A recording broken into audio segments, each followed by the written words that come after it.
What's up? What's up? Welcome to Tops!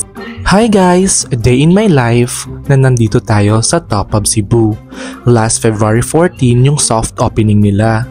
After they announced last October 21, 2022 na i-close muna sa mga turista at locals dahil sa renovation and redevelopment. Alam niyo ba na ang Tops ay isang observatory deck sa Barangay Busay na matatagpuan 600 meters above Cebu City na nag-aalok sa mga bisita na magagandang tanawin at malawak na tanawin ng lungsod at Mactan Island?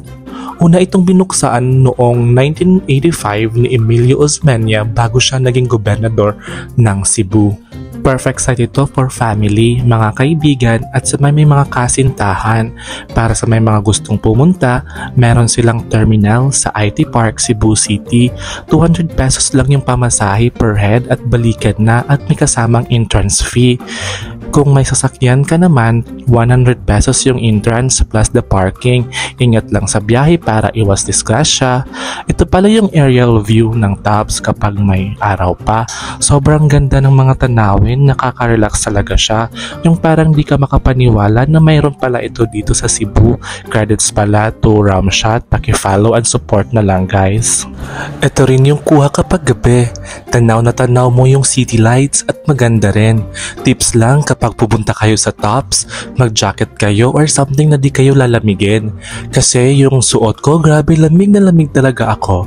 Biglaan lang kasi yung pagpunta namin dito sa Tops. Credits pala to Sir Caloy Ramirez, drone pilot. Follow nyo rin siya at support nyo rin siya guys ha. Sa mga nagtatanong, konti pa lang yung foods na mayroon dito sila. Baka next time sa grand opening, madami na. Pwede naman kayo magdala ng foods from outside. Basta responsible lang kayo sa pag-dispose ng mga basura natin. Ingatan natin yung Tops kasi isa rin to sa dinadayo at pinagmamalaki ng Cebu. Pero kung ako yung tatanungin, mas prefer ko pumunta sa hapon kasi matatanaw mo yung lawak at ganda ng buong Cebu City. Super breathtaking talaga dito sa Tops. Alam niyo ba na marami na rin akong napuntahang mga spot dito sa Cebu? Isa yung Tops ang maganda at pasok sa budget. Kahit soft opening pa lang, libo-libo ng mga tao yung pumupunta sa lugar na ito. Ito pala yung bus schedule nila sa terminal sa IT Park. I-post nyo lang yung video for your reference. Buti na lang na-remember ko yung terminal sa JY Square, Lahog, Cebu City. Ito rin pala yung bus schedule nila. Remember, itong mga bus going to Tops, wala po silang stopover so kailangan talaga doon ka sa designated terminal pumunta kung isa ka rin sa amin mga commuters.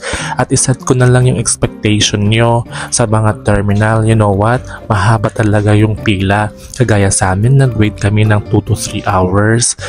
Pero kung gusto na talaga makapunta, maghihintay talaga kayo or may mga private na motor naman or habal kung tawagin ng mga Cebuano kasi inalok kami ng 400 pesos daw balikan na. Di ba mahal? Mas mura kung magbabus ka na lang at makakatipid ka pa.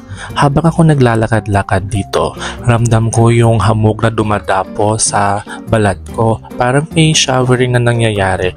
Ayan kasi nakasandol lang ako pero pinipilit ko na lang na di lamigin kasi nakakahiya. Next time kung pumunta pa kami dito sa Tops, hindi na talaga ako magsasando. Yun lamang po. Maraming salamat. Bye!